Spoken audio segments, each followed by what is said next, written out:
మనతో ఇదే అంశం పైన పులివెందుల వేదికగా జరుగుతున్న ఈ నాటకం, ఈ డ్రామా వైసీపీ పేరుతో జరుగుతున్నది, లేకపోతే జగన్మోహన్ రెడ్డి గారు చేపిస్తున్నారా తెలియదు, చేపిస్తున్నట్టుగానే అందరూ అనుమానించే విధంగా ఉన్నాయి ఈ డ్రామాలోని ప్రతి అంకం. ఎందుకు ఇలా జరుగుతున్నాయి? నీచంగా కుటుంబ సభ్యుల్ని భయంకరంగా తిట్టిపోస్తున్నాం, బెదిరిస్తున్నాం. ఎందుకు పట్టించుకోవట్లేదు? తెలిసి పట్టించుకోవట్లేదా, తెలియక పట్టించుకోవట్లేదా అనే క్వశ్చన్ ఉన్నా, తెలియక పట్టించుకోవట్లేదు అనే క్వశ్చన్ లేదు. ఎందుకనంటే పిసిసి అధ్యక్షురాలు అయిన తర్వాత షర్మిల గారికి ఉన్న సెక్యూరిటీని జగన్మోహన్ రెడ్డి గారి ప్రభుత్వం విత్డ్రా చేసింది. ఎందుకు విత్డ్రా చేయాల్సి వచ్చింది అనేది చాలా పెద్ద డౌట్. నిజానికి పిసిసి అధ్యక్షులు, ఏ పార్టీ అధ్యక్షుడికైనా సెక్యూరిటీ ఉంటుంది. ఇంకా ఈమె సొంత జిల్లాలు కాబట్టి కొంత ఇంకొకళ్ళిద్దరిని ఎక్కువ ఇచ్చినా పెద్దగా ఎవరేమో అనుకోరు. అలాంటిది ఉన్న సెక్యూరిటీని తీసేయడం, ఇలాంటి చర్యలు చాలా బయటపడుతున్నాయి. ఎందుకు ఈ స్థాయికి దిగజారి ప్రభుత్వం వ్యవహరిస్తోంది అనే అనుమానాలు వ్యక్తమవుతున్నాయి. పైగా ఈ చెల్లెళ్ళనే టార్గెట్ చేయడం అనేది ప్రజలు జీర్ణించుకోలేకపోతున్నారు. అంత అవసరం ఏముంది? ఇప్పుడు బాబాయిని అంటే నేను చంపలేదు, మాకు సంబంధం లేదు, చంద్రబాబు చంపించాడని కొంత ప్రచారం చేసి ఓటు దండుకున్నారు. ఆ తర్వాత అసెంబ్లీలో ఒక కన్ను ఇంకో కన్నును పొడుచుకుంటుందా అని ఏదో చెప్పే ప్రయత్నం చేశారు. చివరికి అది జగన్మోహన్ రెడ్డి గారు చేశారని ఎవరు అనకపోయినా కూడా అది ఎడిదిరిగి వేళ్ళిటో చూపిస్తున్నాయి. సో ఈ నేపథ్యంలో ఇప్పుడు చెల్లెళ్ళ మీద జరుగుతున్న దాడి, చెల్లెళ్లకు జరుగుతున్న అవమానాలు, ఎప్పుడు ఏం జరుగుద్దో తెలియక చెల్లెళ్ళు ప్రాణాలు అరచేతిలో పట్టుకు తిరుగుతున్న పరిస్థితి, అయినా పోరాడుతున్నారు. అది వాళ్ళ మొండితనం, వాళ్ళ గొప్పతనం. సో ఇవన్నీ చూస్తూ ఉంటే ఇది మొత్తం గూడుపుటాన్ని కావాలని తెలిసే చేపిస్తున్నారు వీళ్ళపైన అనేది ఈ చర్చ జరుగుతుంది. పైగా నేను ఇందాక చెప్పినట్టుగా వీళ్ళు చేస్తున్న ప్రతిదీ చంద్రబాబు తెలిసే చేస్తున్నారు. వీళ్ళు కోర్టులోకి వెళ్ళినా, లేకపోతే రాజకీయాలు చేసినా, ఇవి ఏది చేసినా చంద్రబాబు నాయుడుకి చెప్పి చేస్తున్నారు, లేదా చంద్రబాబు నాయుడు చెప్తేనే చేస్తున్నారు అనే తరహా ఒక ప్రచారం చేయడం అనేది ఇంకొక రకమైన, I think it is not ఎత్తుగడ. అది ఎత్తుగడ కాదు, ఒక చీప్ పాలిటిక్స్, ఒక చీప్ పొలిటికల్ ఎత్తుగడ. మరి అది సలహాదారు ఎవరిచ్చారో కానీ ఇటు చేస్తే బాగుంటుందని, కానీ అది బూమరాంగ్ అయింది, ఆల్రెడీ ప్రజల్లోకి వెళ్ళిపోయింది నెగిటివ్గా. మరి జగన్మోహన్ రెడ్డి గారు ఎందుకు చేస్తున్నారో ఏంటో చూద్దాం ఒకసారి. మనతో తెలుగుదేశం పార్టీ నాయకులు డాక్టర్ కొలికపూడి శ్రీనివాసరావు గారు, అలాగే సిపిఎం సీనియర్ నాయకులు మాజీ ఎమ్మెల్యే ఎంఏ గఫూర్ గారు మనతో చర్చలో ఉన్నారు. ముందుగా శ్రీనివాసరావు గారు, మీ అబ్జర్వేషన్ ఏంటి? ఈ చెల్లెళ్ళను కూడా బెదిరించడం. ఎవరు చెల్లెళ్ళు? ఆంధ్రప్రదేశ్ ముఖ్యమంత్రి జగన్మోహన్ రెడ్డి గారి చెల్లెళ్ళు. అంటే చెల్లెళ్ళ గురించి, వివేకానంద రెడ్డి గారి గురించి, వాళ్ళ వ్యక్తిగత జీవితాల గురించి వాళ్ళ ఛానల్లో, వాళ్ళ పేపర్లో ఎలా చూపిస్తున్నారో చూసిన తర్వాత కూడా ఆయన అన్నా అని మీరు అనుకుంటున్నారా? ఇందాక సునీత గారు అదే అన్నారు, దురదృష్టవశాత్తు మా అన్నే కదా, మరి ఏం చేయాలంది. అదే ఇప్పుడు సంబంధం దురదృష్టవశాత్తు అన్న కాదండి. ఒక కుటుంబంలో పుట్టారు, కానీ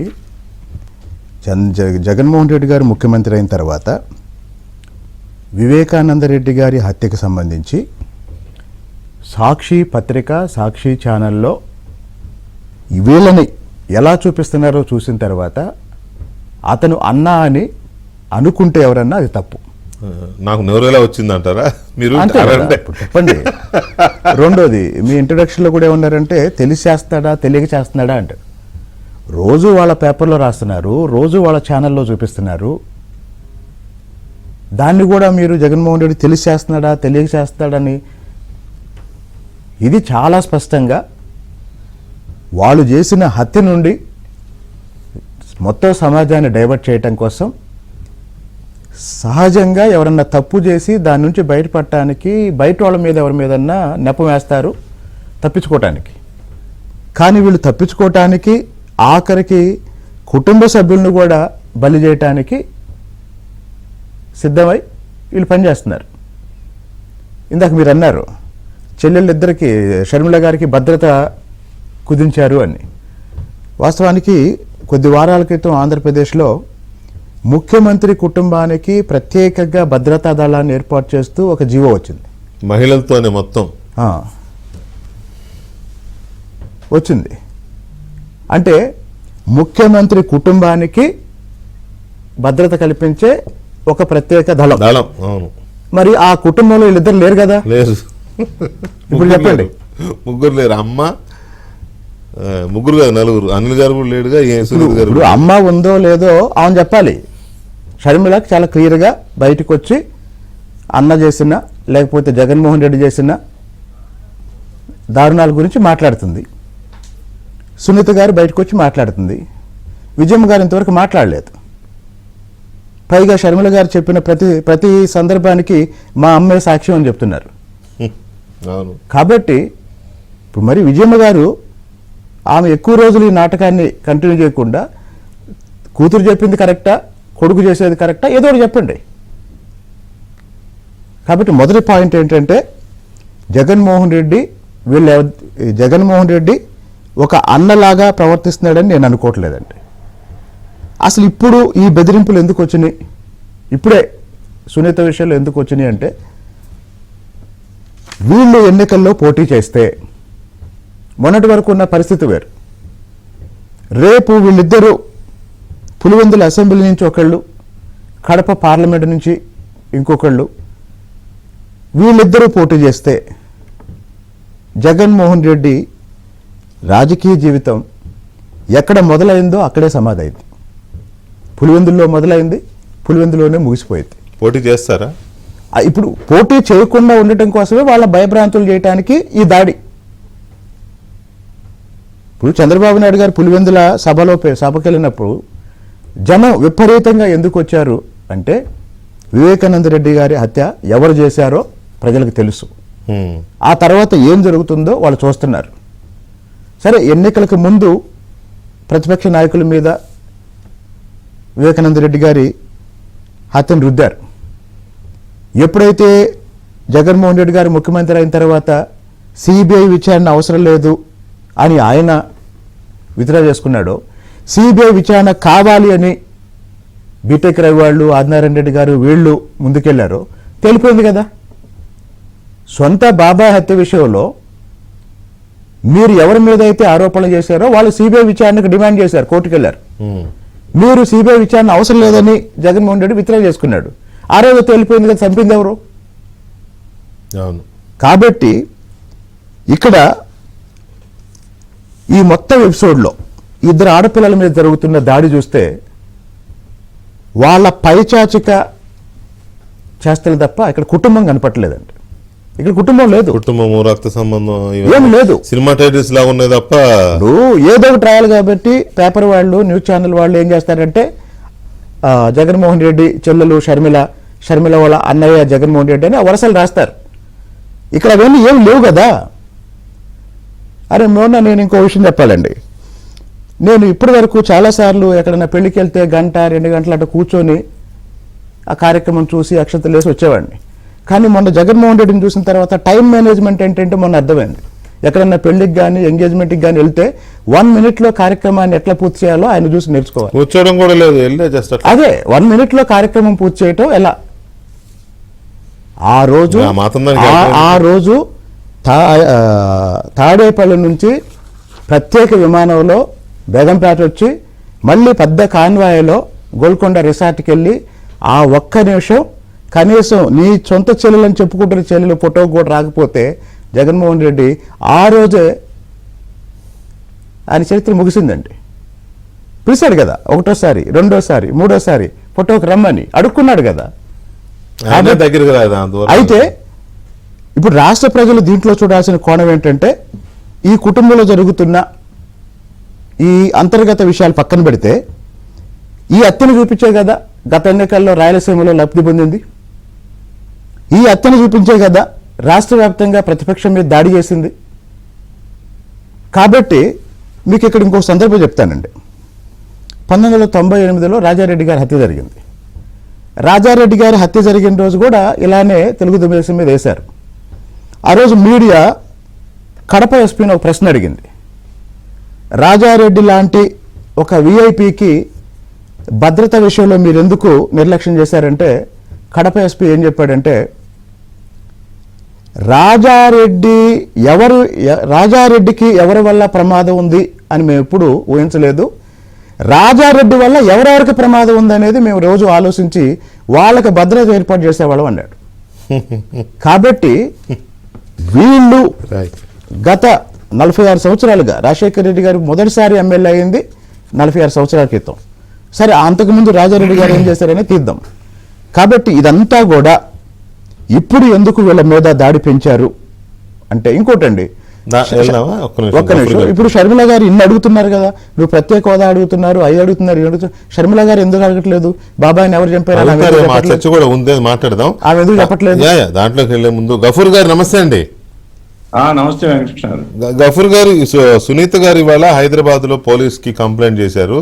తనకు విపరీతమైన థ్రెట్ ఉంది, బెదిరింపు కాల్స్ వస్తున్నాయి, చంపేస్తామని పోస్టులు పెడుతున్నారు, అలాగే చాలా అబ్యూజివ్, చాలా భయంకరమైన క్యారెక్టర్ అసాసినేషన్ జరుగుతుంది నా పైన, నా సోదరి షర్మిల పైన అని చెప్పి. ఎందుకు ఈ చెల్లెళ్ళని టార్గెట్ చేశారు అంటే ఎవరు చేశారని నేను అనట్లా, కానీ ఎవరు చేశారు, ఎవరు చేసినా చేసినట్టే కదా.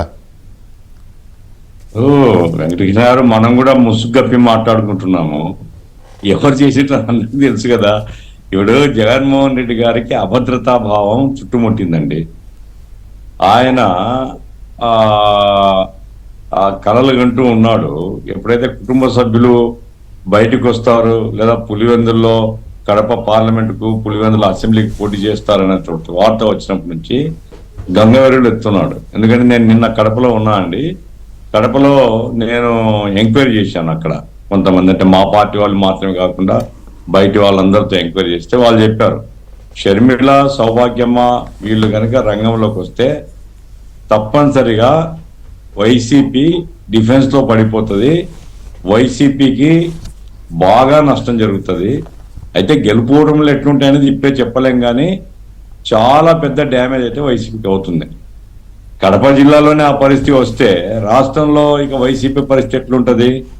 కాబట్టి ఇప్పుడు ఈ వైసీపీలో జగన్మోహన్ రెడ్డి ప్రతి పోస్టింగ్ ఏదో పెట్టిస్తున్నాను నేను చెప్పను, కానీ జగన్మోహన్ రెడ్డి శిష్య బృందం లేదా జగన్మోహన్ రెడ్డి చేత అపాయింటెడ్ ఒక సైన్యం ఉందండి, సోషల్ మీడియా సైన్యం. వాళ్ళు బూతులు తిడతారు, బండ బూతులు పెడతారు, అసహ్యకరంగా పెడతారు, మానసికంగా నీ అంతా నువ్వే. ఎందుకంటే ఇప్పుడు మనం తిట్టలేం, ఆ రకంగా ఆ మనిషిని ఎంత బలహీనపరచాలనో ఆ రకంగా బలహీనపరుస్తారు. చెల్లెలి మీద పోస్టింగ్లు ఆయనకు తెలియకుండా పెడుతున్నారని మాత్రం నేను అనుకోనండి. ఎందుకంటే వాళ్ళు చంద్రబాబు మీదనో లేకుంటే లోకేష్ మీదనో ఇంకోరి మీదనో పెడుతూ ఉంటే సరే పార్టీగా కక్ష కాబట్టి పెడుతుంటారు అని అనుకునేవాళ్ళం. కానీ ఇప్పుడు సొంత చెల్లి మీద కూడా ఇప్పుడు మొదటి పెళ్లి ఏమిటిది, రెండో పెళ్లి ఏమిటిది, నువ్వు ఎవరి తరఫున పనిచేస్తున్నావు, నువ్వు చంద్రబాబు తరఫున పనిచేస్తున్నావు, చంద్రబాబు మొత్తం వెనకాల చంద్రబాబు ఉన్నాడు. సునీత గారి మీద ఇంతకుముందు ఆమె కొట్లాడుతున్నప్పుడు ఎంత నీచంగా పెట్టినారండి. నాకైతే చాలా బాధపడినాను నేను, అసలు మనుషుల ఇల్లు అని. కాబట్టి ఇవన్నీ కూడా జగన్మోహన్ రెడ్డికి తెలియకుండా లేదా వాళ్ళ లెఫ్టినెంట్స్ ఎవరైతే ఉన్నారో సోషల్ మీడియాకి సంబంధించి వాళ్ళ నోటీస్ లో లేకుండా ఇవన్నీ జరుగుతున్నాయని మాత్రం నేను అనుకోవడం లేదు. షర్మిల గారి మీద తీవ్రంగా ఆమె ఈ పిసిసి ప్రెసిడెంట్ అయిన తర్వాత ఆమె తిరుగుతున్నప్పటి నుంచి బాగా పెరుగుతున్నాయి పోస్టింగ్లు. దారిలో పోయేవాడు కూడా పెడుతున్నాడు. అదేమి ఎంత లెక్కలేంతనమో అర్థం కావడం లేదు, కానీ వాడు ఊరు పేరు లేనోడు కూడా ఇష్టం వచ్చినట్టుగా పెడుతున్నటువంటి పరిస్థితి చూస్తే ఇది వైసీపీ ఉద్దేశపూర్వకంగా మానసికంగా వాళ్ళను కదలనీయకుండా చేసేదానికి, వాళ్ళని బలహీనపరచడానికి, వాళ్ళ మీద ఒత్తిడి విపరీతంగా పెంచడానికి చేస్తున్నటువంటి ఉద్దేశపూర్వక ప్రయత్నపూర్వకమైనటువంటి విషయం తప్ప ఇదేదో అమాయకంగానో తెలియకుండానో జరుగుతుందని మాత్రం నేను అనుకోవడం లేదు. దీని వెనకాల ఖచ్చితంగా జగన్మోహన్ రెడ్డి గారికి నాలెడ్జ్ ఉంది, నేను నమ్ముతున్నాను. ఎందుకంటే ముఖ్యమంత్రి గారి చెల్లెల మీద పెట్టే పోస్టింగు ఈడ ఆలోచిస్తాడు కదా, ముఖ్యమంత్రి కోప్పడితే ఏమైతుంది నా పరిస్థితిని. కాబట్టి ఎవడు పెట్టాడు అట్లా, ముఖ్యమంత్రి కుటుంబ సభ్యులు ఎవరు పెట్టాడు, వాళ్ళేమో మాటి మాటి చెప్తున్నారు భారతిరెడ్డి జోలికి వస్తున్నా చీల్చేస్తాం, చెండాడుతాం, మీ అంతు తెలుస్తామని. మరి షర్మిల మీ జోలికి వస్తే బాగుంది, పెట్టండి, బాగా పెట్టండి. ఈ రకంగా వాళ్ళ యొక్క వ్యక్తిత్వాన్ని హననం చేసేటువంటి పద్ధతిలో, వాళ్ళ యొక్క వ్యక్తిత్వాన్ని కించపరిచి ప్రజల దృష్టిలో వాళ్ళను నీచమైనటువంటి పద్ధతిలో పిక్చరైజ్ చేయాలనేటువంటి ఉద్దేశపూర్వకంగా ఇది మరి రాబోయే కాలంలో ఇంకా గంగవెరలొస్తుందా లేకుంటే ఏం జరుగుతుందో చూడాలి. మాత్రం ఇది రాజకీయాల బ్యాక్గ్రౌండ్ లేకుండా జరగడం లేదండి. ఇప్పుడు అనిల్ శాస్త్రి అనేటువంటిది ఈ విధవలకు ఇప్పుడే తెలిసిందా? పెళ్ళయింది, పిల్లలు పుట్టిరి, వాళ్ళు పెద్దగా అయిపోయి వాళ్ళ పెళ్లిళ్ళు కూడా చేసుకుంటున్నారు. ఇప్పుడు ఈ విధవలు అనిల్ శాస్త్రి అని ఎందుకు గుర్తు చేస్తున్నారు? నువ్వు రెడ్డివి కాదు, నువ్వు రాజశేఖర రెడ్డి బిడ్డవు కాదు అని వాడు అంటాడు. మరి వాడు కొడుకేమో చెప్పేవాడు రాజశేఖర రెడ్డికి అక్రమ సంబంధం ఏమైనా ఉందా నాకు తెలియదు. ఇట్లాంటి విధవలందరూ కలిసి రాజకీయాల్ని భ్రష్టు పట్టిస్తున్నారు. ఆమె ఒక పార్టీకి అధ్యక్షురాలు, అన్న చెల్లెలు కావచ్చు, అయితే ఏమిటిది? తల్లి కొడుకులు కూడా వేరే వేరే పార్టీలో పోరాడినటువంటి పరిస్థితి చాలా చోట్ల ఉంది. తండ్రి కొడుకులు వేరే వేరే పార్టీలో పనిచేసినటువంటి చరిత్ర దేశంలో ఉంది. వాళ్ళు 2 పార్టీలో ఉన్నారు. రాజకీయంగా విమర్శించండి, తప్పులేదు. కాంగ్రెస్ పార్టీని విమర్శించండి, కాంగ్రెస్ పార్టీ రాజకీయాలను విమర్శించండి, అంతే తప్ప వ్యక్తిగతంగా ఆమెను విమర్శించడము లేదా సునీత వాళ్ళ తండ్రి కోసం పోరాడుతుందండి. ఆమె ఎప్పుడు కూడా రాజకీయాల గురించి మాట్లాడలేదు. ఆమె తర్వాత ఫలాని వాళ్ళు హంతకులని కూడా చెప్పలేదు ఇంతవరకు ఏం చెప్తుంది? న్యాయం బయటికి రావాలా, వాస్తవాలు బయటికి రావాలా, పులివెందులో హత్య రాజకీయాలు ఉండకూడదు, అదే చెప్తుంది తప్ప ఇంకోటి చెప్పడం లేదు. ఇది నేరమా, తప్ప, ఇది అడగకూడదా? అంటే అడిగే వాళ్ళందరినీ నోరు మూపిస్తాం, అడిగే వాళ్ళని అంచివేసేస్తాం అనేటువంటి పద్ధతిలో ఈ ప్రచారం జరుగుతుంది. నా ఉద్దేశం నుండి ఇది కేవలం వాళ్ళకి సంబంధించిన సమస్య కాకుండా ఈ రోజు సొంత కుటుంబ సభ్యుల్నే ఇంత నీచంగా దిగజార్చినోడు రేపు రాజకీయంగా కొలిగిపూడి శ్రీనివాసరావును లేదా సిపిఎంలో నన్ను లేదా సిపిఎం నాయకుల్ని లేదా ఇంకోరిని ఎంతకైనా దిగజారుస్తారు, ఎంతకైనా పిక్చరైజ్ చేస్తారు, ఎంత నీచంగా పిక్చరైజ్ చేస్తారు. కాబట్టి దీని మీద యాక్షన్ తీసుకోమని అందరూ గట్టిగా మరి ప్రభుత్వ యంత్రాంగాన్ని అంటే పోలీసు యంత్రాంగాన్ని తీసుకుంటారు లేదా? ఇప్పుడు హైదరాబాద్ లో పెట్టడం కరెక్ట్. హైదరాబాద్ లో మరి నైతికంగా ప్రభుత్వం మీద, ఎందుకంటే ఎక్కడో గుజరాత్, కర్ణాటకలో రాహుల్ గాంధీ కామెంట్ చేస్తే గుజరాత్ లో కేసు పెట్టి రాహుల్ గాంధీ శిక్ష వేయించారు కదా. హైదరాబాద్ లో ఆమె నివసిస్తుంది, హైదరాబాద్ లో పోస్టింగ్స్ మీద కంప్లైంట్ చేసింది. కాబట్టి మరి తెలంగాణ గవర్నమెంట్ అయినా జోక్యం చేసుకుని ఎక్కడ చోట బ్రేక్ వేయకపోతే ఇది పిచ్చి ముదిరిపోయి అసహించుకునేటువంటి పద్ధతిలో తయారవుతుందని నేను అనుకుంటున్నాను. నేను ఇందాక అంటున్నది కూడా అదే. ఇట్లా కుటుంబాన్ని వదలకుండా ఎందుకు వెంటాడుతున్నారు అనేది ఒక అంశం అయితే, చెల్లెల్ని అంటే డైరెక్ట్గా చెప్పి వాళ్ళని ఇట్లా ఇద్దరు చెల్లెళ్ళని హ్యూమిలియేట్ చేసే విధంగా లేకపోతే వ్యక్తిత్వ హననం చేసే విధంగా చేపిస్తున్నారా, లేకపోతే చేస్తుంటే చూస్తూ ఊరుకోవడం కూడా చేపిస్తున్నట్టే లెక్క అవుతుంది. మీరు అన్నట్టు ఎవరన్నా చేస్తుంటే కూడా దాన్ని కంట్రోల్ చేయకపోయినా వాళ్ళ మీద చర్య తీసుకో. ఇందాక రంగనాయకమ్మ గారు ఏదో ప్రభుత్వానికి వ్యతిరేకంగా వచ్చిన ఒక పోస్టును ఆమె ఫార్వర్డ్ చేస్తేనే సిఐడి వాళ్ళు కేసు పెట్టి రోజంతా కూర్చోబెట్టారు సిఐడి ఆఫీస్లో. ఏది అందులో బూతు లేదు, ఏమీ లేదు, జస్ట్ గవర్నమెంట్ మీద ఒక విమర్శ.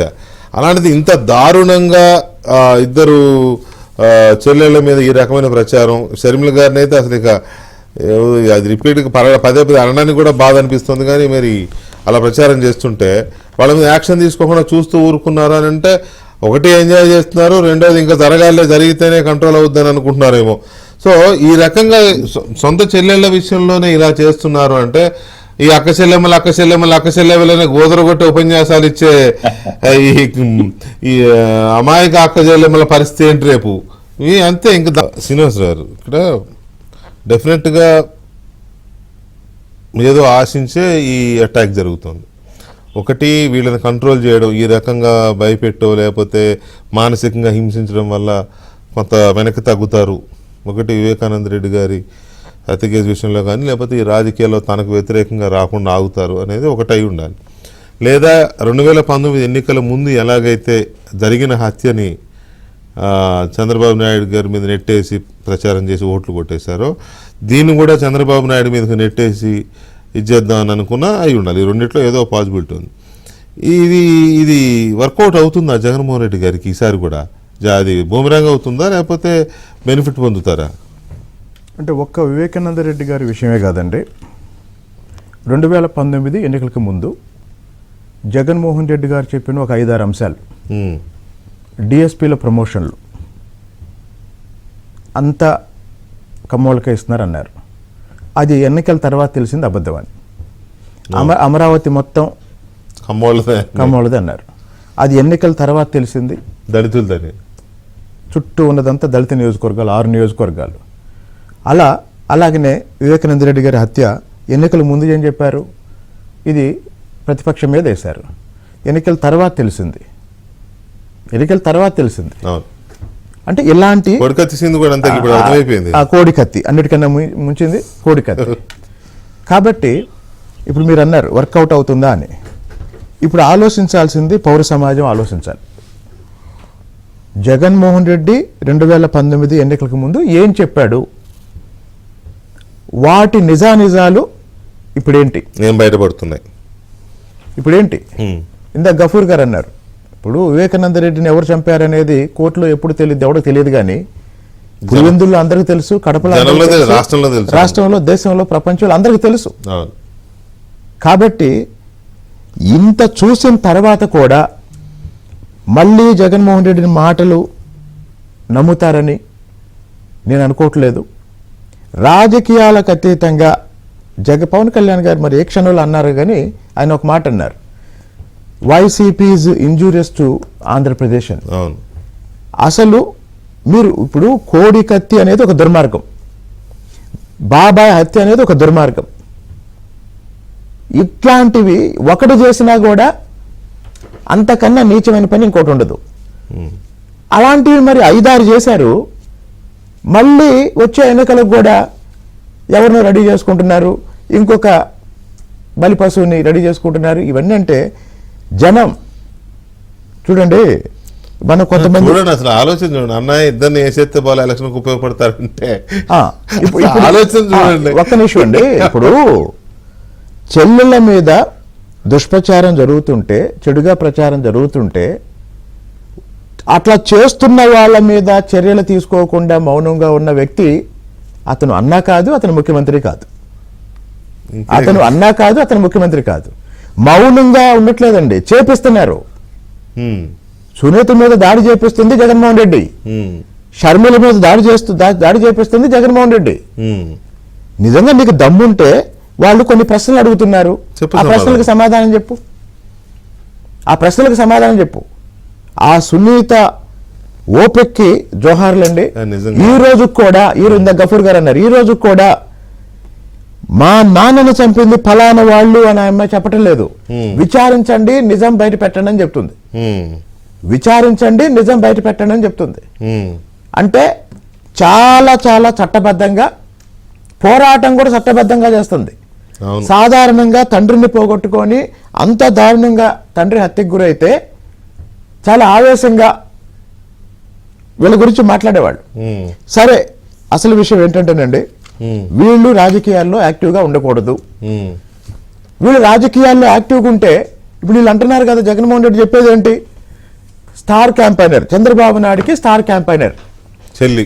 జగన్మోహన్ రెడ్డి ఏ రోజైతే షర్మిల చంద్రబాబు నాయుడు డైరెక్షన్లో పనిచేస్తుంది అని అన్నాడో, ఇంకా నీ వైఎస్ రక్తం ఏంటి, ఇంకా నీ వంశం ఏంటి, నీ వైఎస్ రక్తాన్ని, నీ తండ్రి బ్రాండ్ని నువ్వే చంపేశావు కదా. నీ చెల్లెలే చంద్రబాబు నాయుడు బ్రాండ్ అంబాసిడర్ అని నువ్వు చెప్తుండే, ఇంకా నీకు నీ బ్రాండ్ ఏది? బ్రాండ్ ఎక్కడిది? బ్రాండ్ ఏది? అంతా బ్రాండే ప్రజలకి. రాజశేఖర రెడ్డి గారు చనిపోయి అదృష్టవంతుడయ్యాడండి. బతుకుంటే ఇప్పుడు చచ్చిపోయాడు. చనిపోయి అదృష్టవంతుడు. ఎందుకంటే ఇందాక గఫూర్ అన్న ఆయన కూడా ఆ బాధ భరించలేక ఒక మాట అన్నాడు. నిజంగా అండి, రాజకీయాలు పక్కన పెడితే కుటుంబ సభ్యుల మీద ఇట్లాంటి నీచమైన ప్రచారం ఎవరు చేసినా కూడా ఎవరు సహించరండి. కానీ దాన్ని ఇంకా పెంచుతున్నారు అంటే మరి వీళ్ళే కదా. యాత్ర సినిమాలో గొప్పగా ఒక డైలాగ్ పెట్టారు, మన ఇంటికి వచ్చిన ఆడబిడ్డతో రాజకీయాలు ఏంట్రా అని. మీ ఇంటి ఆడబిడ్డతో మీరే రాజకీయాలు చేస్తున్నారు. కరెక్ట్. సినిమాలోనేమో మన ఇంటికి వచ్చిన ఆడబిడ్డతో రాజకీయాలు ఏంట్రా అంటాడు. ఇప్పుడు మీ ఇంట్లో ఉన్న ఇద్దరు ఆడబిడ్డలతో మీరే రాజకీయాలు చేస్తున్నారు. ఆ రోజు మీరు జైల్లో ఉన్నప్పుడు మీ చెల్లెల చేత పాదయాత్ర చేయించి రాజకీయం చేశారు. ఈరోజు మీ చెల్లెలు రాష్ట్రం కోసం ఒక పార్టీ ప్రతినిధిగా పోరాడుతుంటే మళ్ళీ రాజకీయంగా దాడి చేస్తున్నారు.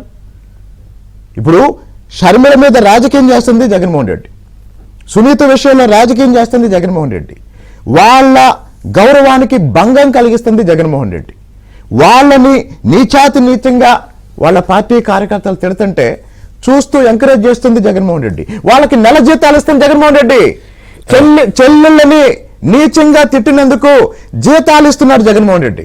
ఇది కరెక్టే కదండి? చెల్లెలని నీచంగా అంటే రేపు పొద్దున పదవి కోసం ఇంకా మిగిలిన వాళ్ళని కూడా తిట్టించడానికి జగన్మోహన్ రెడ్డి వెనకాడు. అది అయిపోయింది కదండి. మిగిలిన వాళ్ళు ఏంటి, ఇప్పుడు తల్లి మీద వచ్చేసింది. వాడు ఎవడో పెట్టాడు కదా, షర్మిల రాజశేఖర రెడ్డి పుట్టలేదని నాకు సునీత గారు చెప్పారు. నేను షాక్ అయ్యాను. అది అక్కడ దాకా వచ్చింది అంటే రేపొద్దు నిన్ను కూడా అన్నట్టే కదా అది. సో ఈ స్థాయిలో ఎందుకు ఇది అవుతున్నారు అనేది ఒకటైతే మన గఫూర్ గారు, ఇందాక నేను మిమ్మల్ని బ్రేక్ ముందు ఒక క్వశ్చన్ అడిగి బ్రేక్ తర్వాత అడుగుతానని చెప్పాను. సొంత చెల్లెల విషయంలోనే ఈ రకంగా జరుగుతుంటే ఏం పట్టించుకోకుండా ఉండేవాడు, లేదా మీరు అన్నట్టు సొంత చెల్లెల విషయంలోనే ఇలా చేయిస్తున్నవాడు, ఇక అక్కజెల్లెమ్మలని అమాయక జనాన్ని విషయంలో ఏం పెద్ద ఇది ఉంటుంది, ఆయనకి ఏం పెద్ద ఎమోషన్ ఉంటుంది, ఏం పెద్ద అయ్యో వీళ్ళు నా ప్రజలు అనే ఇది కూడా ఉండదు. రక్త సంబంధానికే వాల్యూ లేనప్పుడు కదా వాళ్ళ ఎలా ఫీలింగ్స్ ఎలా ఉంటాయండి జనాలై. ఇప్పుడు ఒకటి వెంకటకృష్ణ గారు, రాయలసీమ ఫ్యాక్షనిస్ట్ చరిత్ర కనుక మనకు తీసుకుంటే చాలా మంది అంటే బావలు బావమరుదులు ఆధిపత్యం కోసం ఒకరినొకరు తల నరుకునేటువంటి కథలు చాలా ఉన్నాయి ఇక్కడ. ఇవన్నీ పుణికిపుచ్చుకున్నటువంటి నాయకుడు జగన్మోహన్ రెడ్డి అనిపిస్తుంది నాకు. ఎందుకంటే ఆయన ప్రవర్తన మొదటి నుంచి మనం చూస్తే ఆయన ఆధిపత్య భావంతో ఉన్నాడండి. కంప్లీట్ గా నేనే రాజును, నేనే ప్రభువును, నేను ఏం చెప్తే అదే చట్టం అనేది మళ్ళీ నాకు అడ్డం ఉండకూడదు. ఇప్పుడు చట్టాన్ని పాటించండి అని ఎల్వి సుబ్రహ్మణ్యం గారు చెప్తే ఆయన చీఫ్ సెక్రటరీగా పీకేసినారు ఆయన. కాబట్టి ఇవన్నీ పరిగణలోకి తీసుకున్నప్పుడు జగన్మోహన్ రెడ్డి ఈరోజు రాయలసీమ ఒక వర్స్ట్ ఫ్యాక్షనిస్ట్ రూపంలో నేను చూస్తున్నాను ఆయన. ఎందుకంటే సొంత కుటుంబ సభ్యుల మీద కూడా ఈ రకమైనటువంటి దాడి చేయడం అనేటువంటిది వర్స్ట్ కల్చర్. అది మన భారతదేశ సంస్కృతి కాదు, మానవత్వం ఉండేటువంటి ఏ ఒక్కరి సంస్కృతి కాదు. అంటే ఇవన్నీ ఏమీ లేవు అంటే వర్స్ట్ ఫ్యాక్షనిస్ట్, ఆధిపత్యం తప్ప ఇంకోటి లేదు. ఆధిపత్యం నా చేతిలోనే ఉండాలి, ఇంకెవరు తలెత్తి చూడకూడదు తన వైపు. అయితే నేను అనుకున్నా వెంకటకృష్ణ గారు, ప్రజలు పిచ్చోళ్ళం కాదండి, ప్రజలు చాలా చైతన్యవంతులు. ఖచ్చితంగా ఈ దీనికి వెంటనే ప్రజలు సమాధానం చెప్పకపోయినా రేపు ఓటింగ్ లో సమాధానం చెప్తారు. ఈ ధోరణి ఇప్పుడు నేను శ్రీనివాసరావు గారిని కూడా నేను రిక్వెస్ట్ చేస్తాను, ఇది అపార్ట్ తెలుగుదేశం వదిలేయండి.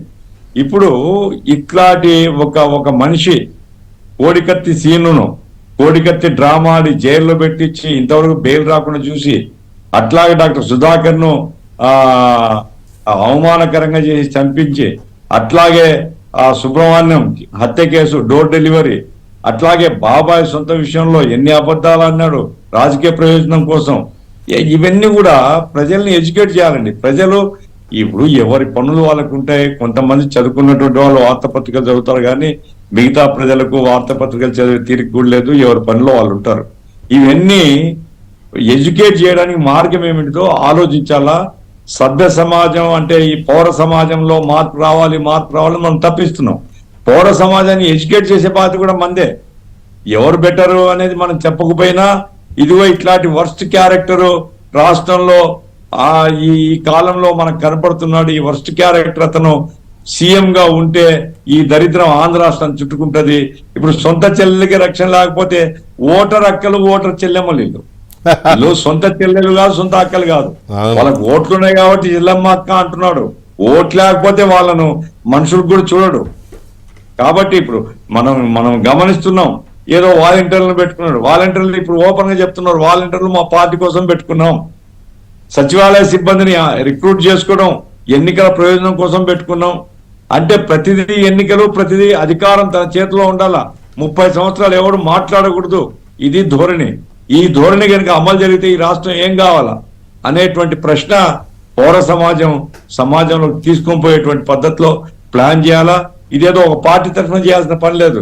పార్టీలకు అతీతంగా ఆలోచించే ప్రతి ఒక్కరిని కూడా మనం ఎడ్యుకేట్ చేయాల్సినటువంటి పరిస్థితి ఉంది. నేను అనుకుంటున్నాను వెంకటకృష్ణ గారు, ఇదేదో బెదిరిస్తే, ఎందుకంటే ఆ జీన్స్ రాజశేఖర రెడ్డి జీన్సే కదా ఈమెలో ఉండేటివి, జగన్మోహన్ రెడ్డిలో ఉండే జీన్సే ఈమెలో ఉన్నాయి. అవును, ఈమె కడపలో చెప్పింది ఏం బిక్కుంటావో పిక్కు అని, ఇదే సమాధానం. కాబట్టి ఏమీ లేదు, ఖచ్చితంగా ఆమె పోరాడుతుంది, మంచిది. ఎందుకంటే బీజేపీని విమర్శించే వాళ్ళు లేరే అనుకుంటుంటే బీజేపీని విమర్శించే వాళ్ళు కూడా తయారవుతున్నారు. ఆ రకంగా ఏంటంటే ఈ రాష్ట్రంలో ఇద్దండి టీడీపీ వైసీపీని, అంటే బీజేపీని లక్ష్యంగా చేసుకొని మీరు ఇద్దరు తొత్తులుగా ఉన్నారని ఓపెన్ గా చెప్తుంది ఆమె. అవును, మేము చెప్పిన మా వాయిస్ చాలా పరిమితం. ఇప్పుడు ఒక పెద్ద పార్టీ తరఫున ఛాలెంజ్ చేసేటువంటి పద్ధతిలో రాష్ట్రంలో ఆరోగ్యకరమైనటువంటి రాజకీయాలు వస్తాయి. కాబట్టి షర్మిల గారు భయపడతారని నేనేం అనుకోవడం లేదు. అట్లాగే ప్రజలు అపార్థం చేసుకుంటారని కూడా ఏం లేదు. ఏముంది నిన్న ఒకదని చెప్తున్నాడు కేపాల్ లాగా అవుతుందేమో అని. అంటే అంత ప్రేమ ఉందేమయ్యా నీకు, అంత ప్రేమ వైసీపీ నిలువెల్లను పూసుకున్నావే అన్నాను నేను. ఏం లేదన్నాను. మరి కాకపోతే కేపాల్ ఎవరయ్యా? ఈమె షర్మిల ఒక దేశంలో ప్రధాన రాజకీయ పార్టీ కాంగ్రెస్ పార్టీ యొక్క రిప్రజెంటేటివ్. రాహుల్ గాంధీ, సోనియా గాంధీ, ప్రియాంక గాంధీ, లేకుంటే ఖర్గే, ఇట్టోళ్ళందరూ వెనుక ఉన్నారు. ఇంతమంది ఒక పోరాటం చేస్తుంటే నీలాంటి పిచ్చోళ్ళు జత ఈ రాష్ట్రాన్ని నాశనం చేస్తున్నారు అని చెప్పినారు. కాబట్టి పిచ్చోళ్ళు కొంతమంది ఉన్నారు, ఉంటే ఉన్నివ్వండి, కానీ ప్రజలు అర్థం చేసుకుంటారు. ప్రజల లోపలికి ఈ ప్రచారం పోవాలి. కాంగ్రెస్ పార్టీ కూడా ఓపెన్ గా రంగంలోకి దిగితే అన్ని స్థాయిల్లో ఈ ప్రచారం ఏం చేసుకోలేదు. షర్మిల గారికి జనం అర్థం చేసుకుంటారని నేను అనుకుంటున్నాను. ఆమెకు ఆ జీన్సే ఉన్నాయి కాబట్టి పోరాడుతుందని నా అభిప్రాయం. ఉండాలండి, పిచ్చోళ్ళు ఉండాలి. పిచ్చోళ్ళు ఉంటేనే కదా మంచోళ్ళ వాల్యూ తెలిసేది, లేకపోతే వాల్యూ ఎలా తెలుస్తుంది? కాకపోతే ఇక్కడ ఒక ఇదేంటంటే, ఇప్పుడు షర్మిల గారి పోరాటం షర్మిల గారిది సరే, తెలంగాణలో చేశారా, లేకపోతే ఇప్పుడు మళ్ళీ కాంగ్రెస్ బాధ్యతలు తీసుకున్నారా ఏపీలో, ఆమె రాజకీయ పోరాటం. సునీత గారి పోరాటం సునీత గారిది, తన కుటుంబానికి జరిగిన అన్యాయానికి కారకులు ఎవరో తెలుసుకోవాలని. అనుకోకుండా ఈమెకి అన్యాయం జరిగింది, ఆమెకి అన్యాయం జరిగింది, వాళ్ళిద్దరూ కలిశారు, ఒకటయ్యారు, ఒక రకమైన ఇది చేస్తున్నారు. ఇప్పుడు వీళ్ళిద్దరి కలయికని, వీళ్ళిద్దరు మాట్లాడుకున్న దాన్ని, వాళ్ళిద్దరేదో వాళ్ళ తల్లి గారిని ఎలక్షన్లో నిలబెడతారనే దీన్ని చంద్రబాబుకి ఎందుకు అంటగడుతున్నారు జగన్మోహన్ రెడ్డి గారు అనేది నాకు అర్థం కావట్లా. అంటే చంద్రబాబు నాయుడు గారు చెబితేనే షర్మిల గారు అన్నం తింటారు, చంద్రబాబు నాయుడు గారు చెబితేనే సునీత గారు టిఫిన్ చేస్తారు అన్నట్టు ఉంది వీళ్ళు చెప్పేది. అది కూడా స్ట్రాటజీ సార్. ఎందుకంటే ఇప్పుడు ఈ షర్మిల గారు లేదా కాంగ్రెస్ పార్టీ ఇప్పటికిప్పుడు అధికారాన్ని ఛాలెంజ్ చేసేటువంటి పరిస్థితి లేదు, తెలుస్తుంది, జగన్మోహన్ రెడ్డి కూడా తెలుసు. కాబట్టి ఇప్పుడు ప్రధాన ప్రత్యర్థి ఎవరు? చంద్రబాబు నాయుడు. కాబట్టి ఇవన్నీ కూడా చంద్రబాబు నాయుడు చేస్తున్నాడు, మా కుటుంబంలో చీలికలు తెస్తున్నాడు, మా చెల్లెలు తెచ్చగొడుతున్నాడు, మా చెల్లెలకి డబ్బులు ఇచ్చినాడు, లేకుంటే ఈ కేసులు నడుపుతున్నాడు. తద్వారా ఏంటంటే వైసీపీ లేదా కాంగ్రెస్ పార్టీ వెనకాల ఉండేటువంటి సెక్షన్స్, గతమంతా వైసీపీ కదా, ఇప్పుడు కూడా వైసీపీలో చాలా ఎక్కువ మంది ఉన్నారు. వాళ్ళు ఈ పార్టీలను కొనసాగడానికి ఆ ప్రచారం చేస్తే తప్ప ఆయనకు ఫేస్ లేదు. కాబట్టి ఆయన దొంగ వేషాలు వేస్తున్నాడు, ఈ పద్ధతిలో తప్పుడు ప్రచారాలు చేస్తున్నాడు. కానీ ప్రజలు ఎవరు పిచ్చోళ్ళు లేదు సార్. ఈ కాలంలో తప్పనిసరిగా అర్థం చేసుకుంటారు. కాంగ్రెస్ పార్టీ సెక్షన్స్ మొత్తం వైసీపీ నుంచి బయటకు వస్తే 175 కాదు, ఆ ఒక్క సీటు కూడా మరి ఆలోచించుకోవాల్సి వస్తుంది. అటువంటి ఒక పరిస్థితి రాష్ట్రంలో ఏర్పడుతుందని నాకు అనిపిస్తుంది. రైట్. శ్రీనివాసరావు, ఎందుకు చంద్రబాబు నాయుడు గారికి అంటగట్టే ప్రయత్నం జరుగుతుంది? ఈ డ్రామాని నమ్ముతారా ప్రజలు?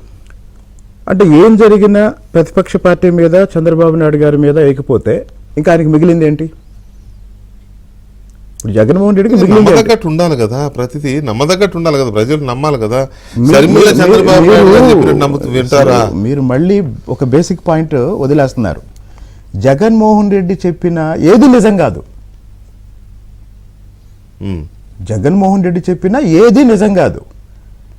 కాబట్టి 2019కి ముందు ఏ విధంగా అయితే అబద్ధాలు ప్రచారం చేసి జనాన్ని నమ్మించాడో ఇప్పుడు కూడా అదే చెప్తున్నాడు. ఇప్పుడు జనం నిర్ణయించుకోవాలి. నేను అంటున్నది కూడా అదే. ఇప్పుడు జనం నిర్ణయించుకోవాలి.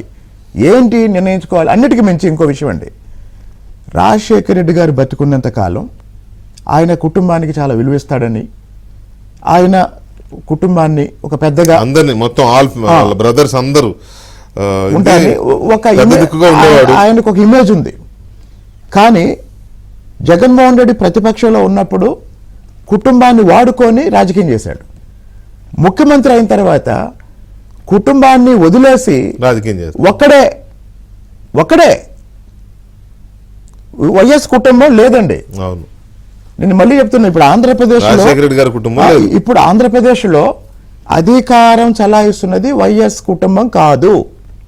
వైఎస్ కుటుంబం అంటే వైఎస్ రాజశేఖర రెడ్డి గారి భార్య ఉండాలి, వైఎస్ రాజశేఖర రెడ్డి గారి కూతురు ఉండాలి, కూతురు కుటుంబం ఉండాలి.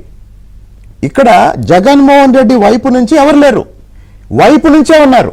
అవును, జగన్ వైపు నుంచి ఎవరు లేరు, వైఫ్ తరపునే ఉన్నారు. కాబట్టి ఈరోజు ఆంధ్రప్రదేశ్ని పరిపాలిస్తుంది భారతి గారి కుటుంబం. అందుకే భారత రాజ్యాంగాన్ని వదిలేసి భారతీయ రాజ్యాంగాన్ని అమలు చేస్తున్నారు. ఎవరి పరిపాలనైనా ఉండనివ్వండి, వచ్చిన నష్టమే లేదు. ఇక్కడ ఏంటంటే 2019 ఎన్నికల ముందు జనం ఈయన చెప్పిన మాటని నమ్మో, లేకపోతే వివేకానంద రెడ్డి గారి హత్య చంద్రబాబు చేశాడని నమ్మో, లేకపోతే ఆ కోడికత్తి ఉదంతాన్ని నమ్మో ఓటేశారు. సరే, ఇప్పుడు వాళ్ళు హ్యాపీగా ఉన్నారా? ఓట్లు వేసిన వాళ్ళు నిజంగానే అయ్యో ఎందుకు వేసాం ఈయనకి 5 ఏళ్ళు నష్టపోయేవారు బాధపడుతున్నారా? అది నేనేమి ఇక్కడ విశ్లేషించదలుచుకోలేదు. కానీ ఇప్పుడు కూడా మళ్ళీ నమ్ముతారా? ఇది షర్మిల నిన్ను సునీతని హైజాక్ చేశాడు చంద్రబాబు నాయుడు. చిన్న సాక్ష్యం అండి.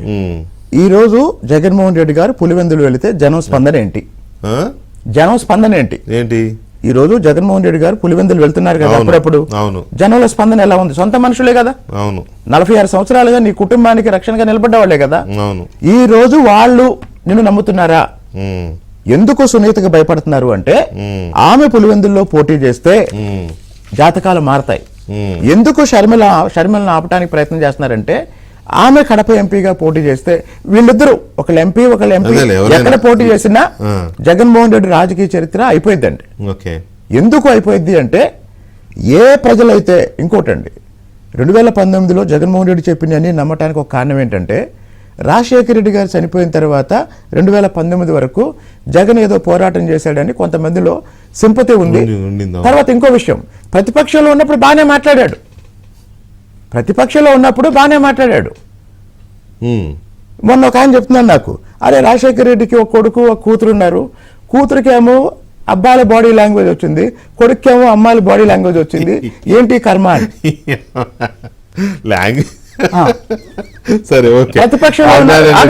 ప్రతిపక్షంలో ఉన్నప్పుడు చెలరేగిపోయాడు కదా. మరి ముఖ్యమంత్రి అయిన తర్వాత ఏమయ్యాడు? ముసుగు కూర్చున్నాడు. కాబట్టి ఇక్కడ ఆయన ఓట్లేసిన వాళ్ళు, ఆయన అభిమానించిన వాళ్ళు, ఆయన చెప్పిన నమ్మిన వాళ్ళు ఈ రోజు వేసుకోవాల్సిన ప్రశ్న ఏంటంటే జగన్మోహన్ రెడ్డి చెప్పింది ఏదన్నా నిజం ఉందా, పోనీ చేస్తానన్నది ఏమన్నా చేశాడా, అది రివ్యూ చేసుకోవాలి. అది రైట్. ఆదినారాయణ రెడ్డి గారు మాజీ మంత్రి, బీజేపీ నాయకులు టెలిఫోన్ లైన్లో ఉన్నారు. ఒకసారి వారితో మాట్లాడదాం. ఆదినారాయణ రెడ్డి గారు నమస్కారం. ఆదినారాయణ రెడ్డి గారు, ఇవాళ సాక్షి పత్రికలో రాసిన కథనాలు, చంద్రబాబు నాయుడు గారి ఫోటో వెనుక మీ అందరి ఫోటోలు వేశారు కదా, ఏంటి ఇదంతా చూసినప్పుడు ఇప్పుడు ఈ మొత్తం షర్మిల గారి కుటుంబానికి అండ్ సునీత గారి కుటుంబానికి మీ అందరికీ రక్షకుడు చంద్రబాబు నాయుడు అని జగన్మోహన్ రెడ్డి గారు చెప్పదలుచుకున్నారు. మీకేమనిపించింది ఆ ప్రచారము, ఆ కథనము అవి చూస్తే? అసలు అది పాత చింతకుంటూ స్టోరీ అంతేనా? అసలు ఏమన్నా ఎన్నిసార్లు అది రాస్తారు. స్పష్టంగా ఓపెన్ గా క్లియర్ గా, అయ్యా 1 నెల ముందు ఆయన వివేకానంద రెడ్డి గారి మరణము కంటే 1 నెల ముందు, హత్య కంటే ముందే 1 నెల ముందు వీధి కుక్కలను స్కార్పియో వెహికల్ తో కొట్టి చంపినారని, ఇంటి కుక్కలు 1 వారం ముందే ఒక మోటార్ సైకిల్ తో హిట్ కొట్టి చంపినారని, డబ్బులు స్పష్టంగా దొరికినది ఫలాని బెంగళూరు బ్యాంకు నుంచి వచ్చాయని ఆడిట్ తో సహా చెప్పినా కూడా ఇంకా ఇతరులు పక్కన పెట్టి చర్యలు.